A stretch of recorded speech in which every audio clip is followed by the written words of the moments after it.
Today we are going to only use few of these palette knives to show the techniques.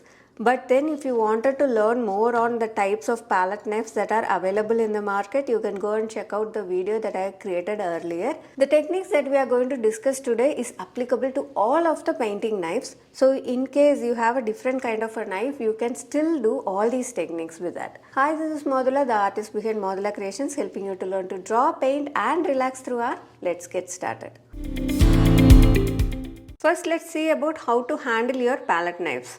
So in this palette knife here, this area is the handle and this is the knife area. This is made of stainless steel and this area is the neck area. So you always have that kind of slight tilt in your painting knife so that your hand does not touch on the canvas. Now let's see about loading your palette knives. The first one is edge loading. In this you load your paints on your palette knife on one edge only. So this is for getting more precision. So here I am using ultramarine blue and I load only on the side of the palette knife. So this will give you a lot of precision on where you can have your strokes to be. The next is full surface loading. Here you will load the entire palette knife with your paint. So the entire palette knife backside is loaded with the paint. So this is for broader applications.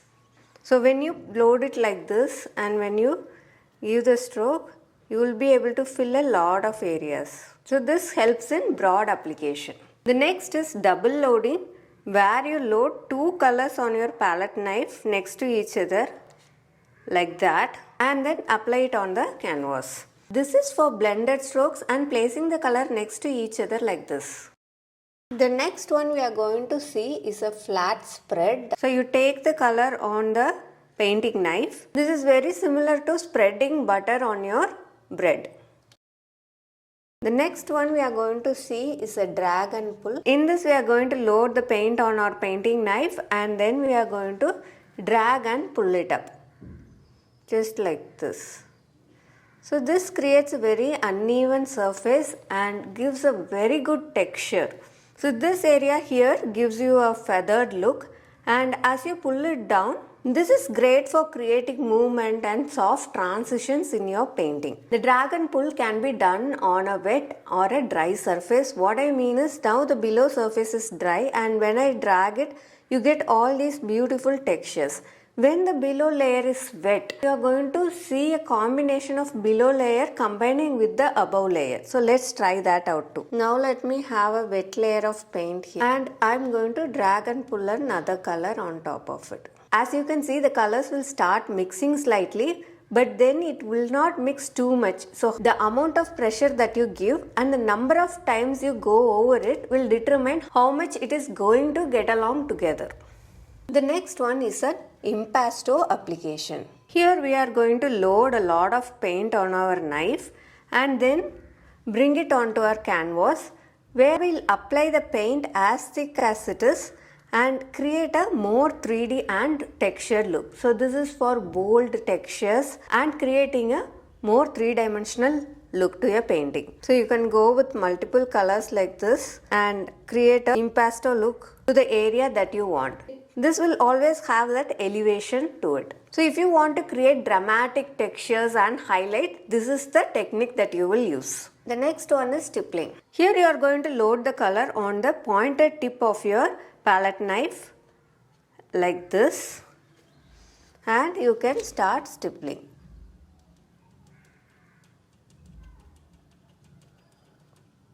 You can also load multiple colors the same way. So you have to keep tapping your knife to create the stippling effect. This really works well for creating your foliage and fine textures. The next one we are going to see is scraping. In this technique you are going to scrape off paint. So if I have a layer of paint here, we are going to scrape off some of the areas like this. This creates a dimension by exposing the lower layers. This is very useful for worn out or bringing in an aged effect. The next one we are going to see is blending. You can directly load your paint like this on your palette and then bring it onto the canvas. You can also keep the paints here directly and blend them up. So we will see one by one. So you are going to drag it. So you keep doing this till it gets blended. So you will get a green, the darker green, the yellow as well as the mixed light green in the center. So this gives a very soft transition between the colors. So the other way of doing it is, so if you already have the colors on the canvas, you can just push it down. Now you have the colors next to each other. Clean your palette knife. You can use your cloth or tissue and then bring the clean palette knife to blend these colors in the center. You have to give a very light pressure to pull it down slowly to create the third color in the center. If you are new to acrylics, here is my free guide on color mixing for beginners which has all the basics and tips for color mixing. You can download it from the link guide.modulacreations.com. I will also leave a link in the description below. The next one that we are going to see is layering. So here you are going to leave your underlying layer to be almost dry, maybe semi-dry or fully dried before you layer on top of it. It takes a couple of minutes to dry. Once it is dried fully, we will bring a color on top of it. So now it is almost dry. I am going to add another color on top of it. So when you are adding details, you can go ahead to use this method because it creates more of a depth to your painting as you are layering. And because the lower layer is completely dry or semi-dry, you can completely avoid creating muddy colors. So if you are doing the layering when the below layer is wet, it is going to mix, and if at all the colors are not very compatible or very complementary colors, then it is going to create a muddy shade on your painting. So to avoid that, just use layering technique. The next one is edge work or line work. So in this you are going to load your paint on the side or the edge of this painting knife. So just a line. Go over the paint like this once to load it on the side, and then you can create fine lines with it. So this is very much ideal for creating shapes and forms. So if your painting knife is going to be longer, then it is going to create a longer edge line. The next one is knife rolling. So think that you have a lot of paint on your canvas like that. So you are going to use the tip and the edge of this knife and roll it to create abstract patterns. This is very useful for spontaneous effects and abstract textures. The next one that we are going to see is dabbing. Here you are going to load your painting knife with different colors and dab it. The amount of paint on your painting knife and the way you dab it will determine how it is mixing together. So if you are pressing more and slightly mixing with the previous color, then you are going to get a kind of a blend here. Otherwise the colors are going to stay separate. So depending on the area you are painting, you can choose the effect. Similarly, if you have a dry paint down and if you are dabbing on top, the dry paint color will be very stable and it is not going to mix with the color that you are dabbing above. So depending on the area that you paint, you will decide on the technique that you will use for your dabbing. The next one that we are going to see is squishing. Here when the underlying layer is wet, we are going to introduce another color and squish it. So you will get a mix of two colors. The next one that we are going to see is knife lifting. So when you have wet paint on your canvas like this, you can lift off some paint to create the depth and the highlights. So what I mean is not scraping, but just lifting off some of the paint. Not even pressing very much, very slightly.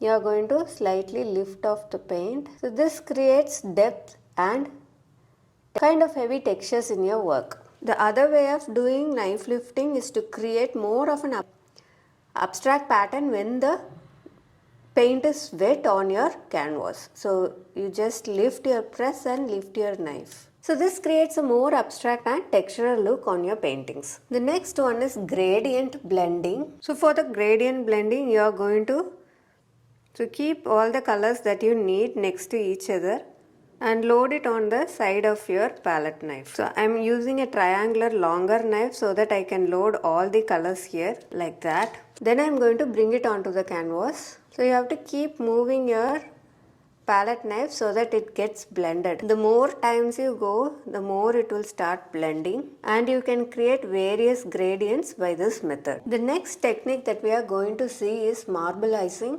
or simply marbling. So here also we are going to load the colors in the same way as gradient blending, and we are going to swirl it directly on the canvas. The more you go, the more blended it will get. This creates a unique abstract patterns that can be done on various places in your canvas. You can also blend or gradient blend and then create the marbling effect. The only thing is the paint has to be wet. Slightly rotate your knife in an angle and then with the side you can create the marbling effect. The more you do it, the more it gets started blending with each colors and gives a different textures and abstract patterns each time. The next technique that we are going to see is Sgraffito. So let's say we have a lot of these colors on the canvas. With the edge and the tip of the painting knife, I am going to remove only few of the areas intentionally. So I am going to create decorative patterns on this. The direction you are holding your knife, the lines will vary a lot. You can create thin lines, thick lines. You can also start using different items instead of the palette knife here. Maybe the side of an expired credit card or any object where you can remove the paint with. Depending on the thickness of the side of the object, your line size will vary. The next one we are going to see is cross hatching. Cross hatching can be done in various methods. So load the paint and start hatching it. So when you are going to slightly tilt your palette knife and cross hatch it, your strokes are going to be very broad. You can also use the side and edge of your knife like that. The next one we are going to see is imprinting. Here we are going to use the tip of the knife to imprint the shape here. This is very useful for doing flowers or small foliage. So you can keep imprinting with different colors as. You can also imprint with double colors, loading the palette knife with 2 colors of your choice. You can also use multiple colors. For that you might have to use a broader palette knife at the tip. So when you are loading this, you just need to press here and create the imprint. Hope you had a thorough understanding of all these techniques. Start to implement different techniques on your paintings. Of course, initially you would make a lot of mistakes, but then to help you out in that, I have created a video where I share with you the common mistakes that you do with a palette knife painting. Go and check it out here. In case you wanted to explore some of these techniques on how to implement that on the paintings, then check this video out. If you got value from this video, just click on the like button and share it with your friends. Do subscribe and stay connected. We'll meet in another video.